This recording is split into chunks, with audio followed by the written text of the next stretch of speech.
Hi, this is SN Atik. Hi, this is Aslam Khan. And you're watching Meaningful.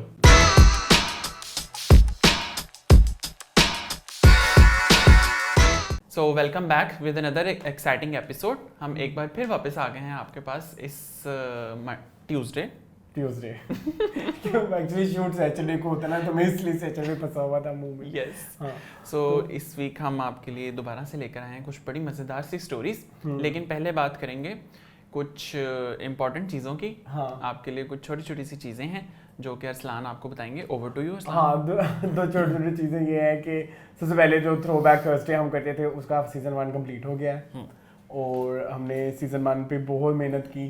मतलब 10 हमने ऐसी movies ढूंढी जो कि वाकई ही पाकिस्तानी फिल्म इंडस्ट्री के हिसाब से एक रुतबा रखती हैं, नुमाया नाम है। फॉर एग्जांपल जैसे चूड़ियाँ हैं तो one of the high grossing movie है। कोई तुस्सा कहाँ है, तो वो एक उम्मीद की किरण थी क्योंकि उस ज़माने में बहुत बड़ी फेल सी मूवीज आ रही थी, थोड़ी लो स्टैंडर्ड मूवीज आ रही थी। फिर ही रांझा है, वो एक लाजवाल दास्तान है। उसके बाद दोस्ती है, वो एक म्यूजिकल मूवी है और उसमें एक जो वेस्ट और ईस्ट का दिखाया है वो था। फिर करतार सिंह है, वो पाकिस्तान की पहली पंजाबी मूवी है जो इंडिपेंडेंस पे बनी। फिर इसके बाद हमने की जो है उमराव जान की, जो कि आपको पता है वो एक कल्ट क्लासिक सी है, उसमें जो गाने हैं। फिर उसके बाद हमने और वो पीरियड मूवीज़ में उसका बहुत बड़ा नाम है। उसके बाद हमने धी रानी की जो कि एक्शन मूवीज़ के दौर में सोशल रोमांटिक मूवी थी, जिसने बड़ा अपने आप को जो है ना नुमाया बन के सामने आई। फिर हमने उसके बाद खुदा के लिए की जो 9/11 पे बनने वाली पहली मूवी थी और पाकिस्तानी। फिर हमने की मोला जट जो कि एक ट्रेंड सेटर थी, जिसके बाद वो लाजवाल गंडासा वाली मूवीज़ बनना शुरू हुई और फिर वो एंड नहीं हुई। सॉरी, मेरा फ़ोन जो है ना वो साइलेंट पे नहीं है, माफ़ कीजिएगा। उसके बाद हमने आईना की, वो पाकिस्तान की क्राउन जुबली मूवी है जो कि 400 हफ्तों तक सिनेमा में चली। तो ये रीज़न थी हमने जो ये 10 मूवीज सेलेक्ट की, जो कि अब इस वीक वो लास्ट वीक उसकी एक आखिरी एपिसोड आई है और अभी हम नया सीज़न उसके बारे में सोच रहे हैं। तो उसमें आप लोग हमें कमेंट सेक्शन में बताएं कि कौन से सीज़न पे करना चाहिए। राइट नाउ हम सोच रहे हैं कि 2 हमारे दिमाग में आए हुए हैं। एक तो हम 90s पे कर सकते हैं, 90s का दौर, क्योंकि बड़ा एक स्पेसिफिक दौर है। बड़ा स्पेसिफिक दौर है जिसमें मूवीज़ ने वाकई एक प्रॉपर जंप लिया था। क्योंकि 80s में सारी पंजाबी मूवीज़ आ रही थी जो कि एक्शन एक्शन एक्शन एक्शन, लेकिन उर्दू मूवीज़ का कोई जो है ना नहीं था। तो 90s में हम कर सकते हैं। और ब्लैक एंड वाइट मूवीज़ में हम आपको 10 ऐसी फिल्में जो कि 10 या 10 से ज़्यादा जो क्लासिक का दर्जा रखती हैं। या तीसरा हमने सोचा हुआ है एक्शन मूवीज़ को लेके, क्योंकि अगर एक्शन मूवीज़ का देखा जाए हमारी फिल्म इंडस्ट्री में तो काफ़ी एक मेजर पार्ट है। और लेकिन उसमें जब हम देखने बैठते हैं तो काफ़ी मूवीज़ ऐसी होती हैं जो यकसानियत का शिकार होती हैं, आपको नहीं पता लगता कि कौन सी देखनी है कौन सी नहीं। तो उसमें हम आपको कोई एक 10 ऐसी जो कि डिफरेंट भी हैं और अच्छी भी हैं वो रिकमेंड कर सकते हैं। तो इसके साथ आप हमें कमेंट सेक्शन में बताएं कि आपने कौन सा सीज़न पहले देखना है, 90s एक्शन या ब्लैक एंड वाइट।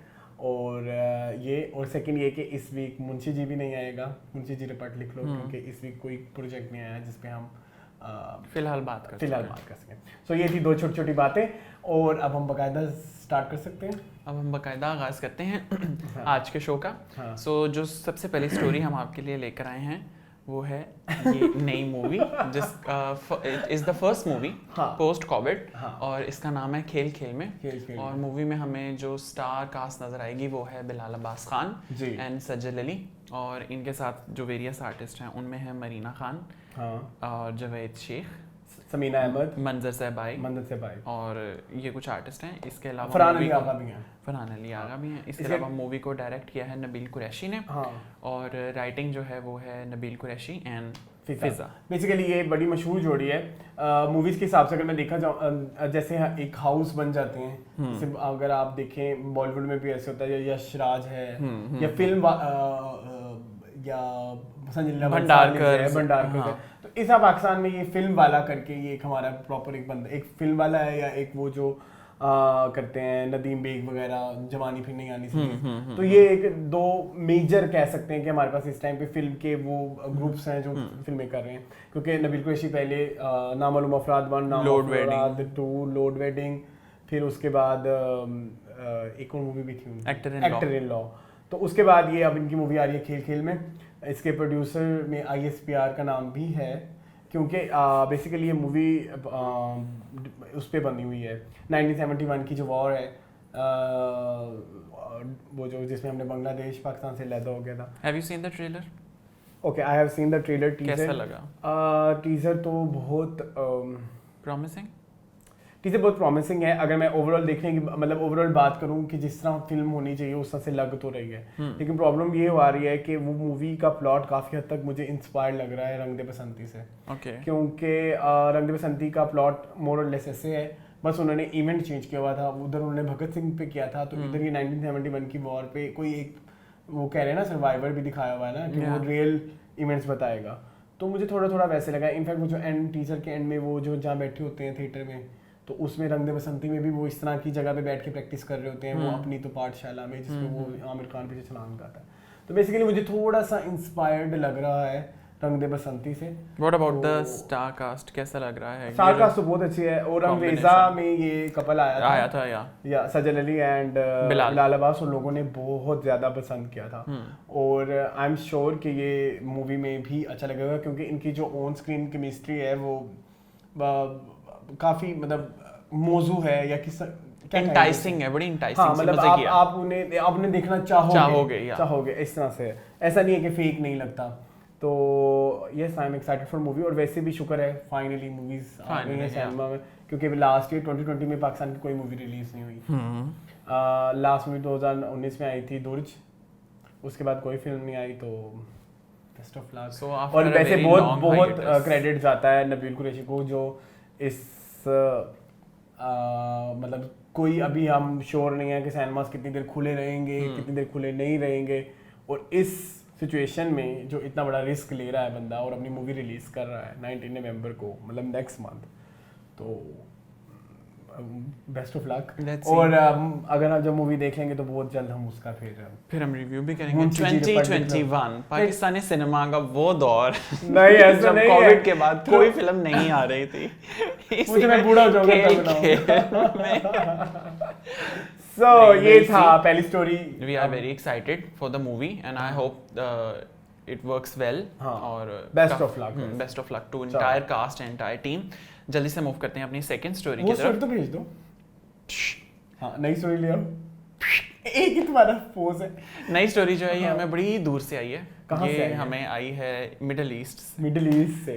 एक परिंदा था, उसने उड़ते उड़ते हमें बताया कि मिडिल ईस्ट में इस बार हुए हैं फिल्म फेयर मिडिल ईस्ट, जहाँ पे कोलैबोरेट किया गया Pakistani of the something like this है ना, या टोकना में पूरी बात नहीं पता होगी लेकिन टोकना है। नहीं, क्या बोलते हैं तो तुम बता दो। Achievers night. हाँ, तो क्या होता है ऐसे? ये इसमें बेसिकली ये ट्रिब्यूट देते हैं और उनको अप्रिशिएट करते हैं उन आर्टिस्ट को जो कि पाकिस्तानी फिल्म इंडस्ट्री से या बॉलीवुड से हों, और इसके अलावा अरब एंटरटेनमेंट इंडस्ट्री से।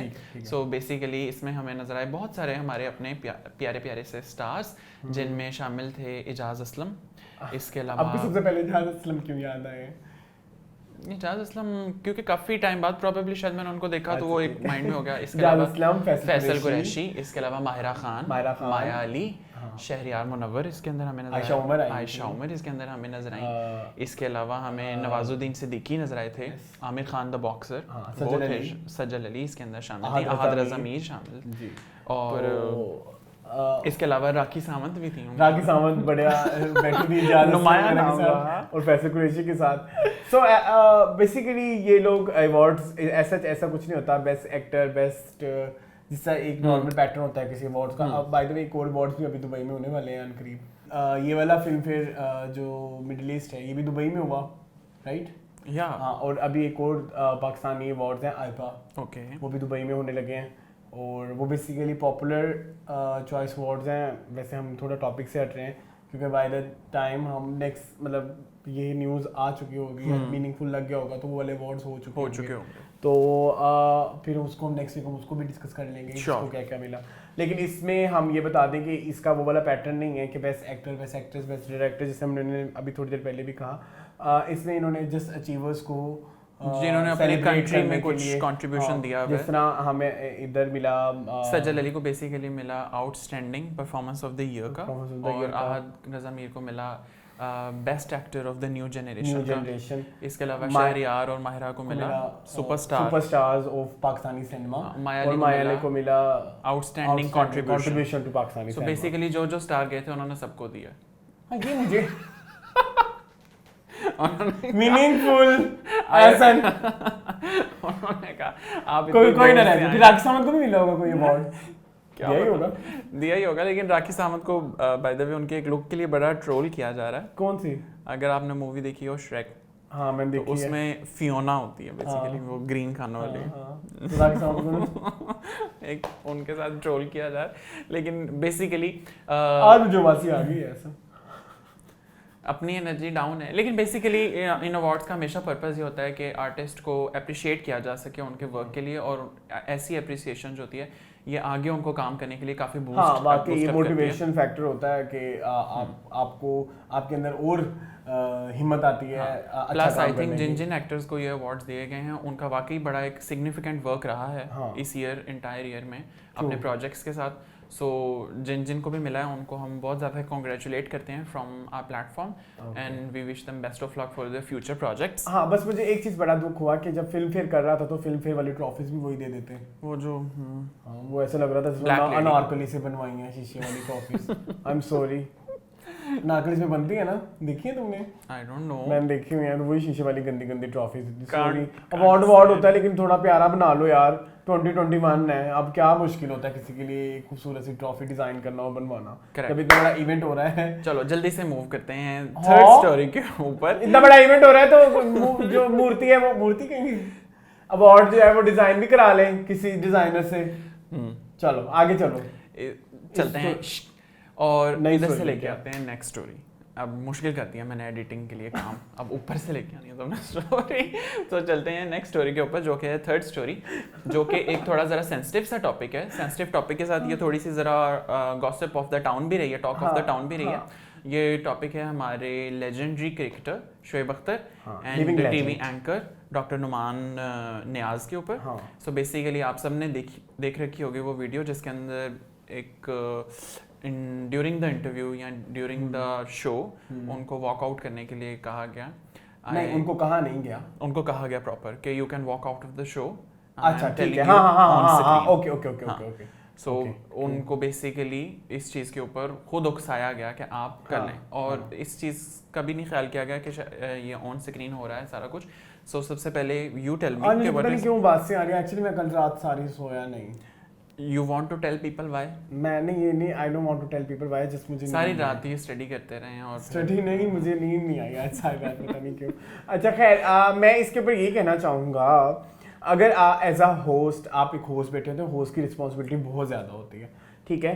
और जब एक इस तरह का आपको लग रहा है कि आपके गेस्ट की तरफ से आपको कोई इस तरह सी वाइब आ रही है कि जो मतलब गलत है, तो आपके पास ब्रेक का टाइम होता है, फिर आप ब्रेक के टाइम में डिस्कस कर सकते हैं। लेकिन एक और बात ये कि या तो आप शोएब अख्तर का पहली दफ़ा इंटरव्यू कर रहे हो, आप एक बहुत बड़े स्पोर्ट्स जर्नलिस्ट हो, आप सितारा इम्तियाज़ हो, आपको पता है मुझे सितारा इम्तियाज़ भी दिया हुआ है गवर्नमेंट ने, ठीक है। Now I question why. ठीक है सीरियसली। और फिर आप में आपको पर्सनल ईगो या पर्सनल जो भी ग्रज है वो आपको ऑनियर दिखाने की जरूरत नहीं थी, करेक्ट, ठीक है। वो जो आप बोल रहे हो वो सिर्फ आप 4 5 7 ना सिर्फ ऑनियर, अब चलो ठीक है वो ऑनियर नहीं भी हो रहा, फॉर एग्जांपल ये कैमरा के पीछे चल रही हैं ये चीज़ें, ठीक है, तो जो 7 8 और डिफरेंट मुल्कों के भी क्रिकेटर्स बैठे हुए हैं वो क्या सोचेंगे कि ये बंदा अपने मुल्क के जजेंट्स की कोई मतलब उसकी नज़र में कोई इज्जत नहीं है, करेक्ट, तो औरों की क्या होगी। सो मेरा तो यही मानना है, ठीक है, अगर गलती हर ताली खां से नहीं बचती, लेकिन रिएक्शन जो देना होता है ना वो आपके कंट्रोल में होता है। सो इसमें मेरा तो ये है कि उन्होंने बहुत गलत रिएक्शन दिया। ओके, जो क्या नाम है इनका, नुमान नियाज। सो बेसिकली मैंने भी वो क्लिप देखा है, आप सब की तरह हमने भी वो क्लिप देखा है, और उसमें बेसिकली हुआ ये कि Shoaib Akhtar was talking about something जो डॉक्टर नुमान नियाज नहीं चाहते थे कि वो उसके बारे में बात करें। अब इसमें 2 चीज़ें हैं, एक तो ये कि जब आप इतने बड़े प्लेटफॉर्म से किसी एक लेजेंड का इंटरव्यू करते हैं तो उसको आप इतना बड़ा मार्जिन भी देते हैं कि ठीक है ये एक लेजेंड है, he can talk about this thing as well. ना इस तरह की कोई बात नहीं थी जिसको ऑन एयर किया ना जा सके या कोई बड़ी गलत सी बात हो रही हो। हाँ वैसे ऐसे ऐसा कोई ऐसी बात ऐसी बात नहीं थी, लेकिन अक्सर होता है ना कि ठीक है मैं मानता हूँ ऐसा नहीं होगा कि भाई आपको सब स्मूथली चल रहा हो, आपको कभी ना कभी आप बैठे होते हैं ना कुछ 7-8 लोगों में, ऐसा ना आप पॉइंट आउट कर लेते हो कि किस बंदे की तरफ से आपको नेगेटिव एनर्जीज आ रही है। लेकिन द प्रॉब्लम इज कि उस वक्त आप अपना वो देखो ना, रोल क्या है, आप होस्ट हो, तो आपकी रिस्पॉन्सिबिलिटी यही बनती है कि आप माहौल को इतना पॉजिटिव करो कि फिर रिएक्शंस भी उस तरह के आएंगे ना। तो आप अगर गुस्से हो जाओगे तो फिर गेस्ट बेचारा। हाँ, प्लस मुझे थोड़ा सा एक गिला ये है कि रिमेनिंग उनके जो फ्रेटर्निटी थी, जो क्रिकेटर्स साइड से थी, थोड़ा सा गिला उनसे भी है, क्योंकि जब इस तरह की कोई चीज़ सहाफ़ियों के एंड पे होती है ना, किसी एक सहाफ़ी को आप बुरा भला कह देना तो वो सारे यूनाइट हो जाते हैं। ट्रू। तो अगर उन्होंने वॉकआउट भी करना हो या वहाँ पे प्रोटेस्ट भी रिकॉर्ड करवाना हो तो वो सारे इकट्ठे हो जाते हैं। So what I believe is कि जिसके साथ ये हुआ था, he is a legend himself, Shoaib Akhtar. तो उनके साथ जो बाकी वहाँ पे बैठे थे, आई थिंक उनको अपना सपोर्ट ज़रूर देना चाहिए था, जो कि नहीं हुआ। Plus I think the incident was very wrong and इसकी प्रॉपर अगर इंक्वायरी हो रही है इंक्वायरी, जिसमें शोएब अख्तर ने कंट्रीब्यूट करने से भी इनकार किया है, बिकॉज ही इज सेइंग कि एवरीथिंग इज ऑन एयर। तो अगर आपको कोई भी चीज़ चाहिए तो आप वहाँ से देखें। हाँ, I believe this is a very wrong act, और करने से पहले उनको इस चीज़ का ख्याल करना चाहिए था कि who I am and whom I am interviewing. हाँ वही ना, सतारा इम्तियाज। हाँ, this creates a question upon your credibility and credibility to those जिन्होंने आपको सतारा इम्तियाज भी दिया, क्योंकि you actually don't deserve that. चलो नेक्स्ट है। ओके चलिए नेक्स्ट स्टोरी की तरफ चलते हैं। इसको इधर से लेके आते हैं, अब नेक्स्ट स्टोरी यहाँ से लाते हैं। ये क्या कर रहे हो तुम? अच्छा चलो नेक्स्ट स्टोरी हमारे पास है। नेक्स्ट स्टोरी के ऊपर मूव करते हैं, जो कि है बेसिकली हमारी एक जुड़वा बहनों में से एक बहन मिनाल खान रिसेंटली जिनकी शादी हुई है। मिनाल खान जो कि वापस आ चुकी हैं अपने शादी के सारे टूर्स खत्म करके। हनीमून, बहुत लंबा हनीमून था भाई। हाँ, लेकिन अच्छी थी, बड़ी मजे की उन्होंने स्टोरीज लगाई थी, हमें देखकर तो बड़ा मजा आया। सो मीम्स भी बहुत बनी, बहुत सारी मीम्स भी बनी। वो तो फिर एसोसिएट ही होता है एक स्टार के साथ, आप कुछ भी कर लें तो आपकी मीम्स तो फिर आएंगी ही आएंगी। कुछ मीम्स बड़ी मजे की थी जिसमें उसने हस्बैंड को बुर्के पहनाए हुए थे। देखे तुमने? अच्छा एक मेरी मीम ये थी कि वो बेसिकली उसके कपड़े कम होते हैं और लड़के के पूरे होते हैं ना, तो एक मीम में ये था कि उन्होंने शक्लें ही चेंज कर दी।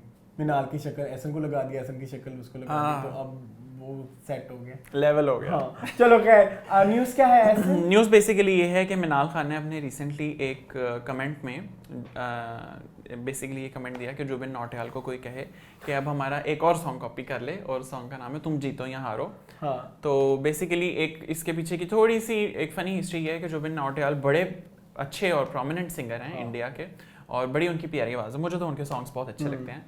और लेकिन उनका थोड़ा सा ट्रेंड ये है कि वो सॉन्ग्स को नहीं पका के तो कॉपी पेस्ट, बेसिकली ना सिर्फ कॉपी पेस्ट, वो तो अपने ही पुराने गानों को रीमेक कर रहे हैं। हाँ, तो अभी उन्होंने पाकिस्तान के 2 गाने रीमेक किए, एक था आंख उठी, हाँ एटलीस्ट उसके तो उसके उन्होंने क्रेडिट दिए हुए थे अपने गाने में। I don't think. जो दूसरा था बोल का फारा, बोल हमारा, उसको तो खैर क्रेडिट्स भी नहीं दिए, उस पे तो हमने एक तो बात भी की हुई है। अभी रिसेंटली जो पाकिस्तान इंडिया का मैच हुआ और इंडिया ने बुरी तरीन शिकस्त देखी, तो उस पे मिनाल ने कहा कि अब तुम एक गाना और कॉपी कर लो कि तुम जीतो यार, हमें तुमसे प्यार है, क्योंकि ये हमारा गाना था ना। चलो ठीक है, तो जल्दी से मूव क्या कहोगे तुम इसके बारे में? इसके बारे में कुछ मूव कर दिया तुमने स्टोरी सारी, अभी भी मेरा ख्याल है वो गई नहीं है। इसके बारे में कहना यही है कि ये एक थोड़ी सी मेरा ख्याल है ऑन जो नॉक जो होगा ना, ये चलती रहती है, ये बड़ी मज़े की एक दूसरे की टांग खिंचाई होती है, लेग पुलिंग से होती है, तो ये चलती रहती है। इंडिया भी दोबारा मैच जीत जाएगा, क्योंकि it's a game, sometimes you win sometimes you lose.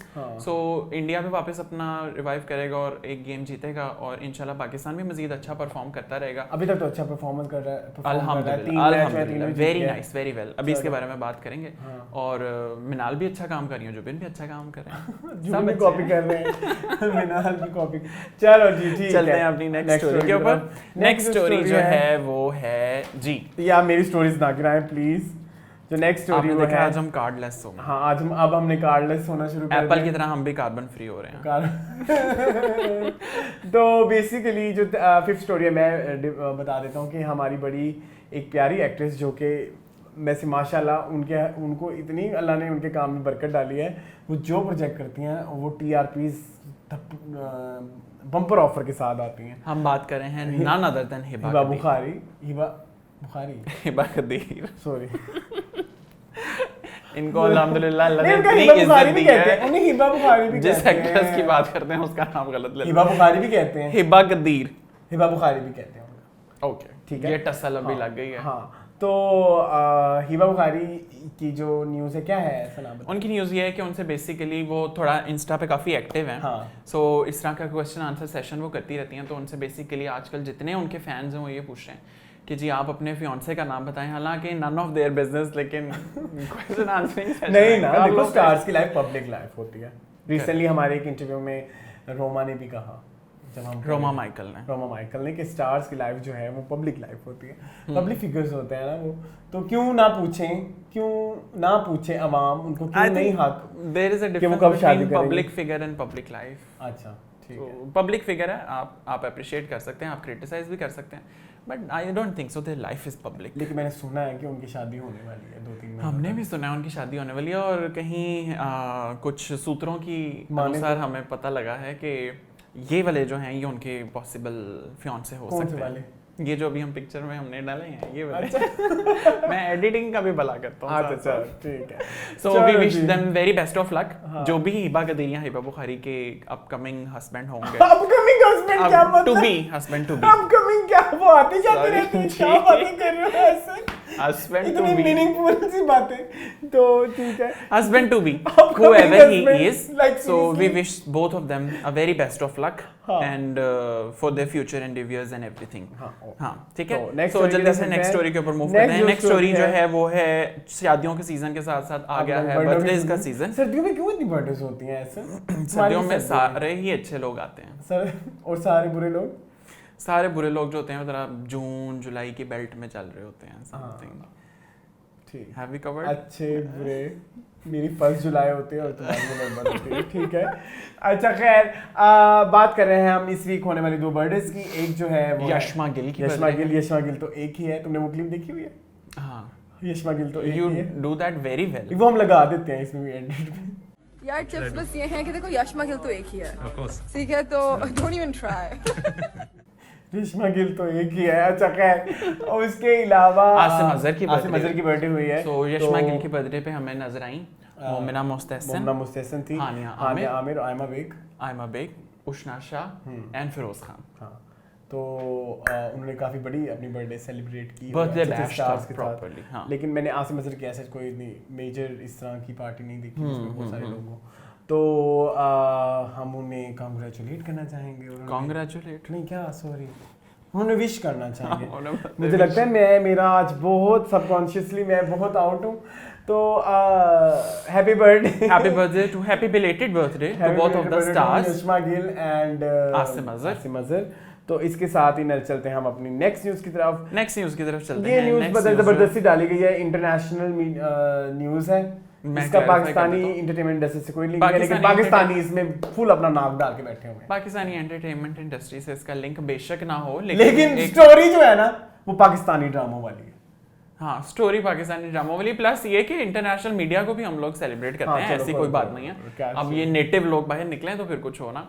So basically ये न्यूज़ आई है ज़ैन मलिक एंड जीजी हदीद, जिनको गीगी हदीद भी लोग बोल लेते हैं, कुछ भी कर लेते हैं। सो बेसिकली न्यूज़ ये है कि जब इनका कटेगा तो तेरा कैसे बचेगा। ये क्या है, ये न्यूज़ नहीं है। बेसिकली ब्रेकअप हो गया है ज़ैन मलिक का। और ब्रेकअप की रीज़न क्या है? ब्रेकअप की रीज़न जो है वो है योलांडा, उनकी मदर। सुनने में आया है कि उनका बेसिकली एक वर्बल और फिजिकल जो है वो डिस्प्यूट हुआ है। हाँ। और डिस्प्यूट में योलांडा जो थी, जो जीजी हदीद की मदर हैं, हाँ। उन्होंने ज़ैन मलिक का क्या कर दिया? काट दिया, पकड़ के। क्या काट दिया? रिलेशन खत्म। क्या तुम गलत बातें कर रहे हो आज ऐसे? ये मीनिंगफुल अनसेंसर्ड हो गया। नहीं, बेसिकली बड़ा प्यारा एक रिलेशन था, हम तो देख के बड़ा चेरिश करते थे दोनों। नहीं, बेसिकली वो सुनने में आया है कि ज़ैन मलिक ने हिट किया है उनकी मदर को, तो उसकी वजह से रिलेशन एंड हुआ है। तो बेसिकली यूजुअली तो सास बहू की लड़ाइयाँ होती हैं, यहाँ सास जमात की प्यार मोहब्बत की वजह से आपस में मियाँ बीवी की लड़ाई हो गई। तो क्या कहेंगे आप ऐसे, जब पूरा पाकिस्तान कुछ कह रहा है तो आप क्या कहेंगे? मैं तो एज फैन बड़ा सॉरड हूँ मुझे बड़ा दुख हुआ। उनका बच्चा भी हुआ था रिसेंटली मेरे ख्याल में, वो एक बच्चे की गार्डियनशिप कर रहे हैं। नहीं उनका बच्चा पैदा हुआ है। Okay, if this is the news तो फिर तो बड़ी बुरी सी बात है। प्लस हाँ sorry, I am really sorry, मैंने फॉलो नहीं किया। हाँ, उसमें ये है कि अब जैन मलिक जो है वो को पेरेंटिंग की तरफ अब बेसिकली दोनों जाएंगे। लेकिन हमें बड़ा अफसोस हुआ है, एक बड़ा प्यारा कपल था और बड़ा लाइमलाइट में रहने वाला कपल था। मुझे ना तो अफसोस हुआ है ना कुछ हुई है, क्योंकि मुझे फर्क नहीं पड़ा कि ये कौन है क्या है, रहे ठीक है, ना रहे बस ठीक है ना। तुम खुद कहते हो जब एक टॉक्सिक रिलेशन हो, क्या था एक तुमने एक ड्रामे में बोला था क्या, तो तलाक, क्या एक वो ड्रामा आ रहा था जिसपे तुम्हें इस लाइन पे बहुत ज्यादा एम्फेसाइज किया था कि अगर टॉक्सिक रिलेशनशिप में रहने से बेहतर है कि पीसफुल सेपरेशन कर लीजिए। हाँ, तो बस पीसफुल सेपरेशन उन्होंने कर ली होगी, उनको ठीक लग रही होगी। असलान इज लाइक कि हम ऐसा कोई सगा नहीं जिसको हमने डसा नहीं, ऐसी बात नहीं है। ऐसा चलते हैं जी नेक्स्ट। अच्छा, ये स्टोरी ले जाएं, स्टोरी ले जाओ उधर। अब ये नई स्टोरी लेकर आते हैं। ये कौन सी स्टोरी है? फुल मुश्किल काम करता है ना मैंने एडिटिंग। कहाँ उसे नेक्स्ट टाइम वो तुम्हें एडिट करने से पहले, शूट करने से पहले कह दे कि अब ये भी नहीं होगा।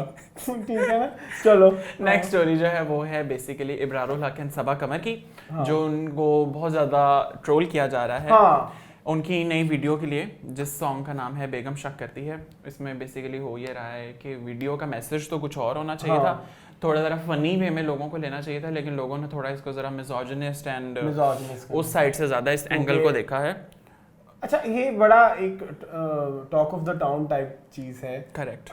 कि अब आपको मेरे ख्याल में थोड़ा ख्याल रखना पड़ेगा ऐसे गाने बनाने से पहले, जबकि आपके प्रीवियस गानों के बेसिस पे भी अब मतलब थोड़े लोगों ने इश्यूज उठाए, जैसे बिल्लो प्रीतो, जिसमें औरतों को इस तरह से मतलब दिखाया गया। तो मेरा नहीं मतलब उनको क्यों नहीं ख्याल आया ये वाला गाना बनाने से पहले कि इस पे इस तरह के सवालात उठ सकते हैं। वन, मेरा तो ये एक कंसर्न है। सेकंड जो मेरा कंसर्न है, अभी कोई महीना जब हमने शुरू किया था ये मीनिंगफुल, तो हमारी मेरे ख्याल में पहली दूसरी न्यूज़ थी baby shark doo doo do, या तो फिर बेगम शक करती है, तो फिर आप उस पर इतना चीख क्यों रहे थे जब आपने उसी कोई ट्यून उठा के गाना बना लिया? वो कह रहे थे ना कि बच्चे सुनते हैं baby shark doo doo doo do, और फिर अब बेगम शक करती है डू डू डू। मतलब आप अपनी स्टेटमेंट पे एक तरफ आप स्टेटमेंट दे रहे हो ये गाना गलत है, दूसरी तरफ कह रहे हो उस पे गाना बना दिया। क्या कहोगे इस पे? मेरे पास कुछ है ही नहीं कहने के लिए। नहीं, तुम परेशान क्यों हो गए हो? क्योंकि मैंने गलत कह दिया, मुझे लगता है।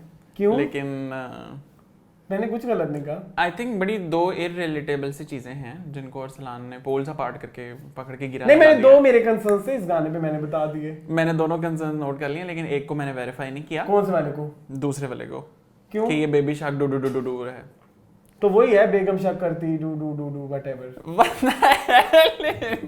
बेगम शक करती है doo doo doo doo doo, ये नहीं है ऐसा। फिर क्या है? उसकी बेसिकली इनिशियल जो सॉन्ग की स्टार्टिंग है वो इस तरह की आपको लगती है कि baby shark doo doo doo start मैं अभी ड्यूरिंग द शो चलाऊंगा ये गाना। विद बेगम शक करती है doo doo doo doo do, यही है बेगम शक करती है डू डू डू। हाँ, रियलिटी चेक, ये देखो।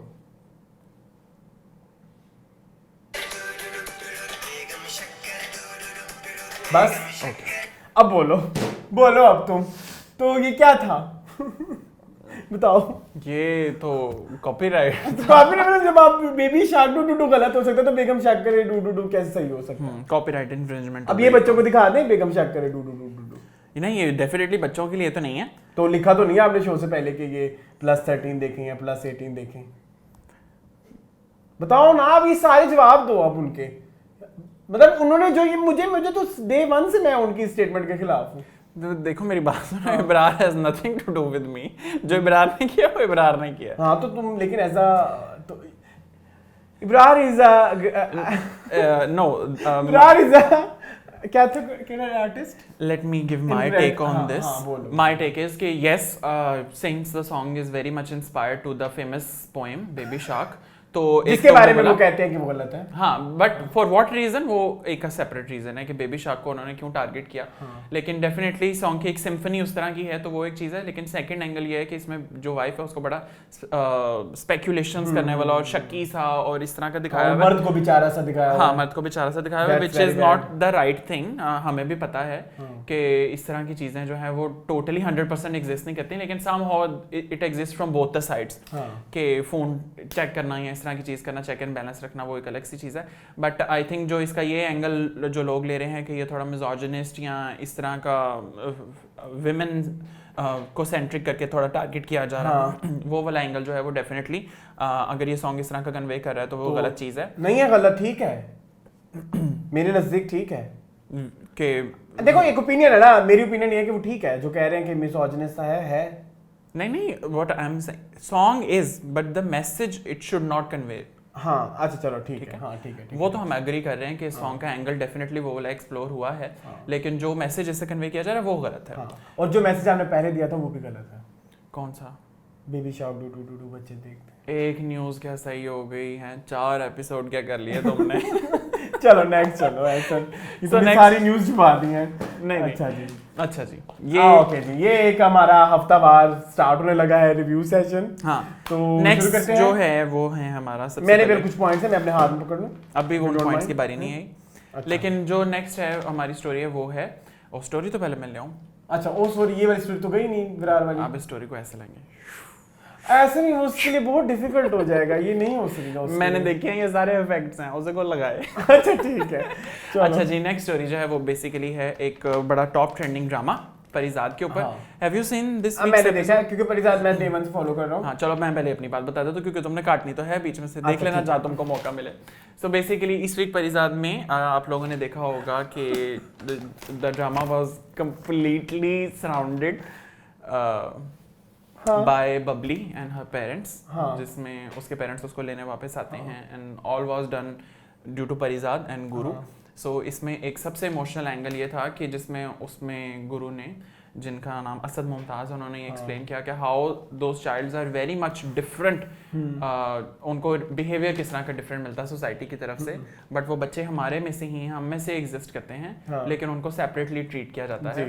तो उसमें सबसे इमोशनल एंगल ये था कि जब बबली को उसके पेरेंट्स लेकर जा रहे होते हैं तो जो असद मुमताज़ वहाँ पे रो रहे होते हैं, जस्ट बिकॉज के उनको वो लोनलीनेस सी महसूस होती है कि कैसे finally the child is uniting with the parents. तो आई थिंक वो एक एंगल जो था वो बड़ा उसको सेंसिटिव सा दिखाया। प्लस कुछ हद तक स्टोरी हमने नुमान एजाज की भी वहाँ पे देखी कि जो बदर मुनीर हैं वो फाइनली वहाँ पे पहुँच गई हैं उनको अरेस्ट करने। हाँ, लेकिन बदर मुनीर वहाँ पे जाके फुल मायूस हुई क्योंकि वहाँ पे पहले से जमानत कबल अज गिरफ्तारी वहाँ पे मौजूद थे। तो उन्होंने कहा कि अगर मैं नुमान को नहीं लेके जाऊंगी तो मैं परिजात को लेके जाऊंगी क्योंकि मैं वेली नहीं जा सकती। अच्छा बस, तो वो एक मजे का टॉपिक था। What do you have to say on it? अच्छा मैं मेरा थोड़ा ऑपोजिट ओपिनियन है। I am not so happy with Parijat पिछले 3 हफ्तों से। मुझे लगता है कहीं ना कहीं कहानी बहुत ज्यादा स्टक हो गई है। बबली जो हम इनिशियली परिजात की जो यूएसबी थी वो ये थी कि परिजात की आबितियों पे बात नहीं चल रही थी, और पिछले 3 हफ्तों से कहानी बबली बदमाश पे रुकी हुई है और वो उसी का ही प्लॉट दिखा रहे हैं, और उसमें आपको ज्यादा शॉर्ट्स भी बबली बदमाश के और उसके आते हैं, वो जो असद मुमताज की बात करें। नहीं तो पहले हम परिजात के हिसाब से देख रही थी चीजें, क्योंकि परिजात का एंगल हमें नजर आता था पहले हर स्टोरी में कि क्योंकि अगर आप उसको पहली स्टोरी से नोट करें ना तो हर स्टोरी के बाद उसे एक लेसन मिलता है कि तुम्हें तालीम जो है वो डिफरेंट बनाएगी। फिर वो तालीम के पास जाता है, तुम्हें पैसा जो है वो तुम्हें मतलब एक्सेप्टेंस दिलाएगा माशरे में। जब पैसा देख लेता है कि पैसे से भी मोहब्बत नहीं मिली लोगों को, तो अब वो दोबारा उस तरफ जा रहा है।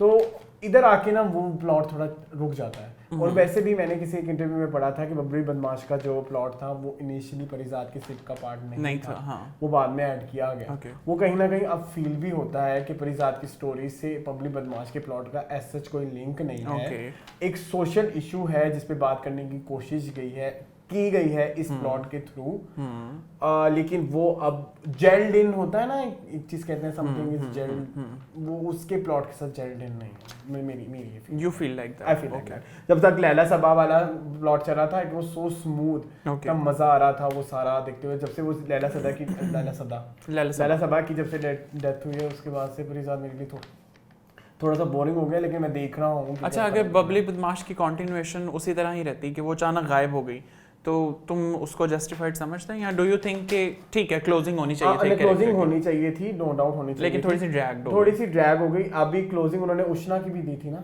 हाँ। तो वो कितनी उन्होंने आधे एपिसोड में दिखा दिया था, तो उतनी अगर हो जाती तो बेहतर था। Okay. फिर आप मिशाल खान की भी क्लोजिंग मांगोगे, जो बेसिकली वाइफ होती है, ठीक है, उसकी भी आप क्लोजिंग मांगोगे, या तुम एक्सपेक्ट कर रहे हो? नहीं, कंप्लीटली अग्री टू दैट। हाँ, सो ये था मेरा ओवरऑल परिजात से रिलेटेड रिव्यू।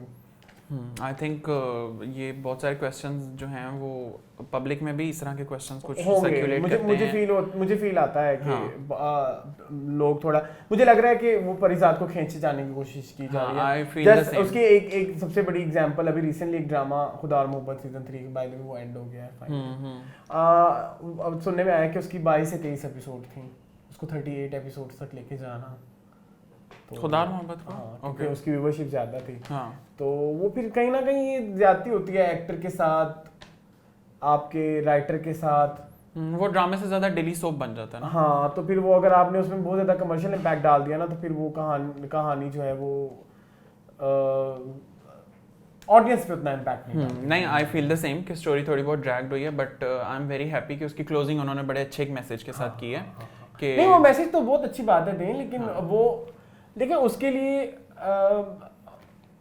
परिजात का सहारा लिया गया, वो ठीक है, लेकिन वो परिजात की स्टोरी के साथ मैं वही कह रहा हूँ ना, मिलती नहीं है। परिजात की आपबीती से नहीं होती, लेकिन एक पब्लिक मैसेज बड़ा अच्छा कन्वे वो बहुत अच्छी बात है, वो होना चाहिए। वो उसके लिए तो दाद बनती है। नहीं, दैट्स कंप्लीटली फाइन। तो आगे चलते हैं नेक्स्ट स्टोरी की तरफ। इसको पहले इधर से इधर। नहीं, स्टोरी अब एक ही है, वो ड्रामा रिव्यूज ही रहेंगे जिसमें हम 3-4 ड्रामे। अच्छा, अब ये वाला ड्रामा। अच्छा, इस ड्रामे का नाम है दोबारा। दोबारा के बारे में हमने लास्ट वीक भी बात की थी कि थोड़ी ज़रा स्टोरी बिल्डअप हो रही थी। इस वीक जो है वो स्टोरी थोड़ी सी ज़रा फॉरवर्ड हुई है, लेकिन उसी तरह थोड़ी ज़रा आहिस्ता आहिस्ता से उसको फॉरवर्ड करें। अभी सेंस हदीका के इद्दत के दिन ही चल रहे हैं उसमें। तो उसमें अगर आप लोगों ने देखा हो कि उसमें इस बार सकीना समो जो हैं, थोड़ा सा ज़रा उनका कैरेक्टर और खुलकर लाइट में आया है।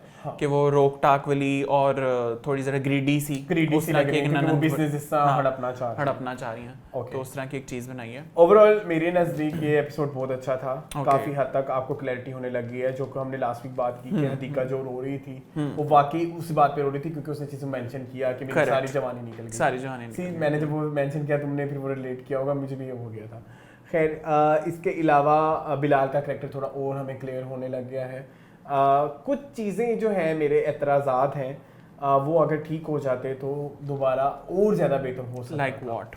नंबर 1, एक तो जो एक किसी भी कोई भी प्रोजेक्ट होता है, फिल्म या ड्रामा, उसमें बैकग्राउंड स्कोर का बहुत बड़ा हाथ होता है। और बैकग्राउंड स्कोर आपके किसी भी सीन में जो ड्रामा क्रिएट करना होता है ना, उससे बड़ा फर्क पड़ता है। फॉर एग्जांपल, मैं अक्सर एग्जांपल देखता हूँ बैकग्राउंड स्कोर की। पद्मावत का background score is like the best background score I have ever listen. मतलब एक पद्मावत या ब्लैक का आपके दिमाग में म्यूजिक आता है तो दिमाग में फिल्म चलने लग जाती है। ठीक है, तो बैकग्राउंड स्कोर की इम्पोर्टेंस होती है। अब जब वो एक सीन आता है जब वो हदीका सीढ़ियों से उतर रही होती है, वो बिल्कुल ब्लैंक उतर रही है, पीछे कोई बैकग्राउंड स्कोर नहीं है। तो आपको उसको सीढ़ी से उतरने की फिर वो कोई एक इम्पोर्टेंस नजर नहीं आती। Getting my point? एक तो मैं कह रहा था कि थोड़ा बैकग्राउंड स्कोर पे थोड़ा इस ड्रामे को वर्क करना चाहिए। सेकंड जो चीज़ मुझे इसमें बुरी लगी है, मुझे एक चीज़ समझ नहीं आई। अच्छा, मैं बहुत ज़्यादा निटी ग्रिटीज, यही वर्ड होता है ना, उसमें घुस रहा हूँ। एक जगह पे सकीना समो हदीका के आने को कहती है कि तुम अपनी ड्रेसिंग देखो और ये किस तरह से बाहर आ जरा उस सीन में सकीना समो की ड्रेसिंग देखें। Have you seen that? वो इतनी सी कमीज है और वो इतना टाइट सा पजामा पहन के, सो वो नाम की ड्रेसिंग थी, सिर्फ दुपट्टा कवर करने से ना वो बाकी का नीचे सब कुछ कवर नहीं हो जाता। सो फॉर मी एक ये चीज़ मुझे बड़ी एक लेम लगी। तीसरी जो चीज़ अब मुझे बड़ी लेम लगी वो थी एंजेलिन मलिक। कहीं ना कहीं वो फिट इन नहीं कर पा रही इस पूरे सिनेरियो में। The daughter? No, Angeline Malik. उसकी माँ बिलाल अब्बास की जो अपनी माँ है, ओह या उसकी एक्टिंग The real mother जो वो थोड़ी सी वो बहुत फेक सी लग रही है। हालांकि एंजेलिन की अच्छे प्रोजेक्ट बड़ी अच्छी एक्टर है, मंझी मुझे हुई समझ नहीं आ रहा अदाकारा कि वो इस तरह की एक्टिंग क्यों कर रही हैं कि जैसे बस वो अपनी लाइंस पढ़ने आएंगे। ओके फॉर मी वो माँ बेटे की वो देखो, वो माँ कह रही है कि चले जाओ यहाँ से, वो हमें फील ही नहीं हो रहा। मतलब एक बड़ा दुखी सी एक चीज। हालांकि बिलाल ने उसमें एक अच्छा उसने बहुत अच्छी एक्टिंग की, आंखों में पानी और उस तरह की लेकिन चीज़। एंजेलिन की तरफ से ऐसा कुछ इमोशनल नहीं था। तो एंजेलिन जो है वो बाकी थोड़ी मिसफिट सी फील हो रही है। लेकिन जो जिनकी तारीफ बनती है इस पूरे ड्रामे में वो है शबीर जान और उनकी वाइफ। उन दोनों का करैक्टर जो है वो बहुत अच्छा प्ले कर रहे हैं। मतलब मुझे पर्सनली उन दोनों का करैक्टर बहुत पसंद है। बस यही मेरी थोड़ी सी ऑब्जर्वेशन थी दोबारा की। आगे आप बताएं। नहीं, आई थिंक द सेम, लेकिन उसमें मुझे आई थिंक शबीर जान और उनकी जो वाइफ है उनका कैरेक्टर बड़ा थोड़ा सा सपोर्टिंग टाइप ऑफ कैरेक्टर लगा, जिसमें सिर्फ उन्होंने बिलाल की मिजरेबल एक लाइफ जो है उसको शैडो करना है। लेकिन ओवरऑल मुझे इसमें हदीका का कैरेक्टर और सकीना समो का कैरेक्टर और बिलाल अब्बास का कैरेक्टर तीनों का बड़ा अच्छा, और अब स्टोरी बड़ी रिलेट करनी है उससे कि हदीका जो है वो आगे टेनिस या स्क्वैश जो है वो सीखना चाह रही है और बिलाल जो है वहाँ से उनके साथ लिंक अप करेंगे। वो लिंक अप हो गए क्योंकि बिलाल टेनिस सिखाते हैं। तो I think the foreground is set. वो हमने थोड़ा हमें पता लग गया कि हमने आगे स्टोरी हम किस बिल्ड करेंगे। So I think overall the project is doing very well. So let's see आगे फर्दर एपिसोड्स में इसका क्या होता है। सो जो Hadiqa is doing marvellous job, no doubt. उनकी लुक्स बड़ी मजे की और बड़ी प्यारी लुक्स वाला है। सीन बड़ा अच्छा लगा जिसमें वो यंग हदीका दिखाते हैं ना, मुझे पीछे ठुमरी चल रही होती है, वो वाला सीन मुझे बड़ा पसंद आया ड्रामा में। नहीं नो डाउट बड़ा अच्छा उसमें था। नेक्स्ट जो ड्रामा है उसकी तरफ मूव करते हैं वो है इश्के ला। इश्के ला भी सेकंड एपिसोड हम लोगों ने देखा। सो इश्के ला के बारे में तुम्हारा क्या है? मेरे वो लंबे पॉइंट से पहले तुम डिस्कस करो। नहीं यू गो हेड। नहीं सिंस तुम्हारी एक अच्छी रिसर्च होती है ड्रामास के ऊपर, तुम बताओ। अच्छा, सबसे पहले तो जो मुझे चीज नहीं मुझे समझ आ रही तो वो है अजान। राइट। मुझे ना मुझे एक इतना पावरफुल करेक्टर दिखाया है लेकिन इतनी वीक डायलॉग डिलीवरी के साथ कहीं ना कहीं वो उनके करेक्टर को मैच नहीं कर रहे। But I feel plus I think body language भी नहीं उस तरह की हो पा रही है ना, मतलब बॉडी लैंग्वेज भी नहीं आ रही ठीक। मतलब आप इतनी बड़ी कास्ट के साथ आप आ रहे हो, आप पे एक बहुत बड़ा प्रेशर है। तो जब आप जो कि सब मंझे हुए एक्टर्स हैं, करेक्ट, इवन स्पोर्टिंग कास्ट भी, और उसमें आप इसको लॉन्च कर रहे हो। और मेरे ख्याल में क्या ये जो प्रोड्यूसर्स वगैरह हैं उनको ये चीज़ नज़र नहीं आएगी। सेकंड यही भी कि उनके तो खून मतलब उनकी माँ भी एक्टर थी, उनके फादर ने भी एक मूवी की हुई है, तुम्हें पता है? अदनान साहब? हाँ, कौन सी? सरगम, पाकिस्तान में, जिसे उन्होंने डायरेक्ट किया था सैयद नूर ने। I haven't seen. अच्छा चलो, वो बहुत अच्छी मूवी है और बड़ी मशहूर मूवी है। तो खैर लेकिन कहीं ना कहीं सबकी एक्सपेक्टेशन तो थी कि वो एक्टिंग करेगा अच्छी। लेकिन मुझे तो वो एक्सपेक्टेशन फेल होती नजर आ रही है। सेम मुझे नहीं अच्छा लग रहा है एक्टिंग उसकी। सेकेंड जो चीज़ मुझे एक उसमें टेक्निकल फॉल्ट था। एक वो जो शॉट आता है यमुना का और अपनी भतीजी के साथ, क्या टेक्निकल फॉल्ट क्या था? अगर आप उसको गौर से देखें ना तो कभी कभी यमुना की वो बगल में बैठी होती है ना, राइट साइड पे, तो कैमरा शॉट चेंज करता है तो वो लेफ्ट पे हो जाती है। अच्छा, आई हैवंट नोट, पता नहीं क्यों मुझे वो मतलब वो अगर आप इतनी बड़ी मैं वही कहूँगा कि इतनी बड़ी कास्ट के साथ जब आप ड्रामा बनाते हैं तो डायरेक्टर का राइट बनता है कि हर जिस तरह हम कहाँ के सच्चे थे, कंटिन्यूएशन होना जरूरी है। कंटिन्यूएशन बहुत ज़रूरी है। और क्योंकि आप मैं डिस्कस कर रहा था कि अगर आप हम कहाँ के सच्चे थे से माहिरा को निकाल दें तो क्या बचेगा पीछे? कुछ भी नहीं, ठीक है। या जैसे इश्के ला से अगर सचल और आप उसको निकाल दें, यमुना को निकाल दें, कोई नहीं देखेगा। करेक्ट, हम 100% श्योर कोई नहीं देखेगा। करेक्ट, ठीक है। अगर हम देख रहे हैं बड़े एक्टर्स के साथ तो फिर आवाम जब देखने बैठती है तो फिर वो ये चीज़ें नोट करती है। तो कंटिन्यूएशन की तरफ आपको कंटिन्यूटी एरर्स नहीं होने चाहिए। करेक्ट। थर्ड जो चीज़ मुझे बुरी लगी वो था यमुना, वैसे एक्टिंग वाइज तो सीन बहुत अच्छा था, लेकिन यमुना का वो जो ओवर द टॉप रिएक्शन था कि मुझे तो घर में भी ऐसे नहीं बात नहीं की है मेरे से किसी ने। मतलब बंदा पूछे तुम्हारी भाभी तुमसे कितना कड़वा बोलती है। अग्री, ठीक है। जो बंदा कड़वा सुनता है तो उसको तो कड़वे की आदत हो जानी चाहिए। करेक्ट नहीं, हाँ नहीं बिल्कुल। तो वो वाला रिएक्शन कोई मुझे ऐसा इतना इम्प्रेसिव नहीं लगा। मतलब उसका ये रिएक्शन करना बनता नहीं था। नो डाउट वो हरकत बहुत गलत की अजान समी खान ने, लेकिन हम यमुना का कैरेक्टर देख रहे हैं ना। हाँ, तो यमुना के कैरेक्टर तो इस तरह की बातें सुनता आया है। नहीं, I agree to that, you agree to that. Next चीज़ मुझे बुरी लगी वो ये कि जब सजल अली जो है घरों में घुस जाती हैं, कितने बच्चे हैं आपके, मतलब वो उनसे पूछे कोई कंसेंट है कि नहीं। इवन इस चीज़ पे माया खान एक हमारी थी कि जो पार्क में जाके लोगों से डायरेक्ट पूछे आपके पास निकाहनामा है कि नहीं है। तो इस चीज़ पे आम लोगों ने कितना बुरा लोगों ने बनाया, या जो सरेआम टाइप टीम्स होती हैं जो घुस जाती हैं, आप उन पे कितनी तनकीद का निशाना बनाते हो कि आप एज अ जर्नलिस्ट आपके पास हरगिज़ राइट नहीं है आप किसी के पास जाके डायरेक्ट ये सवाल। अग्री। आपका इतना पॉजिटिव करेक्टर है, आप पॉजिटिव चीज़ें कर रहे हैं, ये इस तरह की हरकत इतनी ये जेब नहीं देती अदा आपके खिलाफ है। तो एग्री करोगे तुम मुझसे? हाँ। आखिरी जो चीज़ है ना वो एक अच्छी बात है जो मैं मेंशन करना चाहूँगा, और वो है लैला वास्ती एंड सिमी राहील। मुझे तो लगता है ये दो औरतें हैं जो ये ड्रामा चला रही हैं। नो डाउट सजल और यमुना बहुत अच्छी एक्टिंग कर रही हैं, लेकिन फिर भी आपके दिमाग में जो सीन्स रह जाते हैं ना वो सिमी राहील के स्पेशली और लैला वास्ती के। अच्छा, मैंने भी लैला वास्ती का कैरेक्टर उसके अंदर देखा है, but I don't know why you are so much stick to Laila Wasti somehow. हालांकि बड़ी उनकी थोड़ी सी लाइंस होती हैं उनमें, एक सीन होता है प्रोबेबली। अच्छा चलो मैं वही कहना चाहूंगा, बट तुम्हें इतना वो क्यों करता है? वो मुझे इसलिए करता है यार, एक तो वो बड़ी पावरफुल सी औरत दिखाई हुई है। करेक्ट यार। मैं एक चीज़ इस पे कहना चाहूँगा, अगर जब आप ये ड्रामा शूट कर रहे होते हैं ना कोई भी, तो आपने समटाइम्स आपने रिएक्शन इस तरह से भी देने होते हैं कि आपको ये बताया जाता है कि आपके सामने कोई बैठा है, ठीक है। जैसे फोर्थ के सीन में दोबारा में जाएं तो स्कीना समूह कुछ रिएक्शंस दे रही हैं, बच्चा आ गया, बच्चा चला गया, हालांकि उनके सामने वो बच्चा होता नहीं है, तो वो कभी कभी फेक सा फील होता है। लेकिन जबकि ये लैला वास्ती और सिमी राहील के इस तरह के सीन्स देखो ना, वो लगता है कि नेचुरली सामने कोई बैठा हुआ होगा।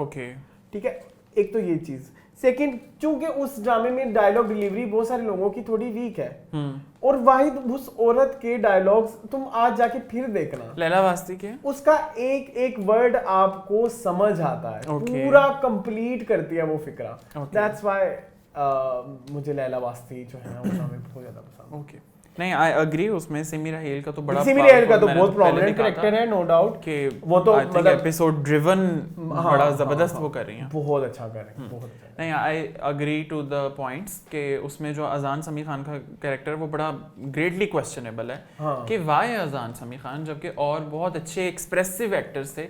आई फील लाइक कि अजान समी खान में एक्सप्रेशंस की बहुत शदीद कमी है।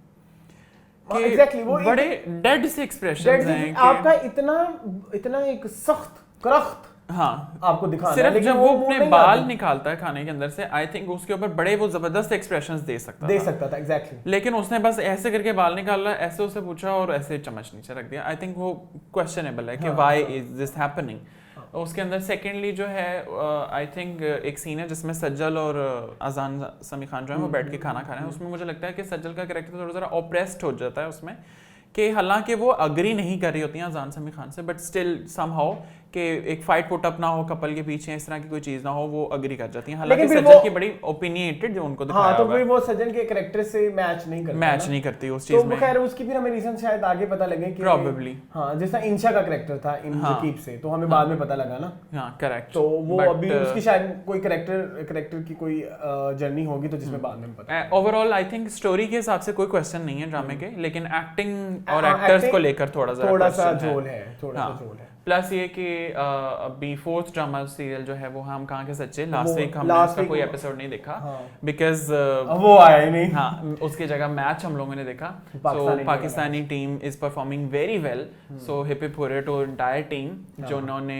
न्यूजीलैंड को शिकस्त दे दी, सिक्योरिटी के मसले हल कर दिए, इंडिया को शिकस्त दे दी, और उसके बाद finally Afghanistan was also a very powerful team, सो उनको भी उन्होंने डिफीट किया। सो आई थिंक ओवरऑल बड़े अरसे बाद पाकिस्तानी टीम ने बड़ा जबरदस्त परफॉर्म किया, और वो भी पूरे सीक्वेंस से। So I think I know you are not a fan of the match. I'm not a fan of Pakistani cricket, लेकिन मुझे पता नहीं होता। So am I, but I think लेकिन मैंने मेरे जिंदगी में जब भी बैठ के कोई पाकिस्तान के खिलाफ कोई भी मैच देखा तो पाकिस्तान हार जाता। तो मैं इस दफा मैच नहीं देख रहा क्योंकि मैं नहीं चाहता कि पाकिस्तान हारे। सो आई थिंक तुम्हारा मैच ना देखना ही पाकिस्तान के लिए गुड लक है। नहीं, I think I really want to congratulate the entire Pakistani team and entire Pakistani fans, cricket fans. सो बड़े अरसे से हमें ये क्वेश्चन किया जा रहा था कि जी आप क्रिकेट के ऊपर बात करें, क्रिकेट के ऊपर बात करें। तो फाइनली हमने क्रिकेट के ऊपर बात कर लिया और पाकिस्तान ने बड़ा अच्छा परफॉर्म भी उसके ऊपर किया। So this was और बहुत सारे इनफैक्ट बहुत सारे जो हमारे सेलिब्रिटीज हैं, चलो हम इसको लिंक कर लेते हैं ना एंटरटेनमेंट इंडस्ट्री से, उन्होंने भी कांग्रेचुलेशंस के मैसेज किए, वीडियोस लगाई, बड़ी बड़ी पोस्टें डाली। इनफैक्ट जो हमने एक न्यूज़ डिस्कस की वो भी इसी से रिलेटेड थी, मिनाल खान वाली। सो एंटरटेनमेंट इंडस्ट्रीज की तरफ से भी इसका बहुत अच्छा रिएक्शन है। So this was all about meaningful this week. So I think जो नेक्स्ट वीक के एपिसोड में अरसलान थोड़ा सा जरा और हमें एनर्जेटिक नजर आएंगे। हाँ, सभी की नींद पूरी नहीं है, तो पूरी इनको हम थोड़ा सा जरा बेनिफिट ऑफ डाउट दे देते हैं कि इनकी एनर्जी शायद इसलिए थोड़ी सी डाउन होगी, but I think he compliments me a lot. So इनकी वजह से बहुत सारी एनर्जी होती है शो की। He is the star of the show. Sorry, मेरी पिछले कुछ एपिसोड से एनर्जी बहुत डाउन जा रही है, तो प्लीज मुझे माफ कर दीजिएगा। No problem. So this was all about meaningful. अगर आपको इस वीक की स्टोरीज हमारी पसंद नहीं हो तो हमें कमेंट सेक्शन में जरूर बताएं जी। इसके अलावा हमें अच्छे अच्छे कमेंट जरूर किया करें। अगर आपको खराब कमेंट करेंगे हमारे पास ब्लॉक का ऑप्शन है। Just giving you a reminder, वो चलता है। वो चलता भी है। नहीं, इट हर्ट्स अ लॉट। अगर इस तरह की कोई चीज़ अगर आपको नहीं पसंद आई तो जस्ट ट्राई टू कन्वे, हम मे भी उस चीज़ के ऊपर वर्क करें। कंस्ट्रक्टिव फीडबैक लाजमी दिया करें, क्योंकि अभी हम इस चीज़ को बिल्डअप कर रहे हैं। तो अगर आप डायरेक्ट शुरुआती क्रिटिसिज्म से करेंगे तो आई थिंक उसको लेकर हम भी थोड़ी देर इनसिक्योर हो जाते हैं। कोई भी पर्सन आई थिंक वो इनसिक्योर हो जाता है। So it was all about this. Video को लाइक कीजिए, सब्सक्राइब कीजिए, चैनल को सब्सक्राइब कीजिए, मुझे फ्रेंड रिक्वेस्ट ना भेजिए, चैनल को सब्सक्राइब कीजिए और वीडियो को ज्यादा से ज्यादा शेयर कीजिए। हाँ, और जल्दी से सब्सक्राइब करो ना, हमारे 1000 सब्सक्राइबर्स होने वाले हैं। Really happy for that. जल्दी जल्दी करें ना आप लोग सब्सक्राइब। अगर आप में से किसी ने हमारे चैनल को सब्सक्राइब नहीं किया तो अभी हमारे चैनल को सब्सक्राइब करें, ताकि हमारी सबसे पहले आने वाली वीडियोस को आप देख सकें। Thank you for watching this video. खुश रहें, खुश रखें, अपना ख्याल रखें। अल्लाह हाफिज़।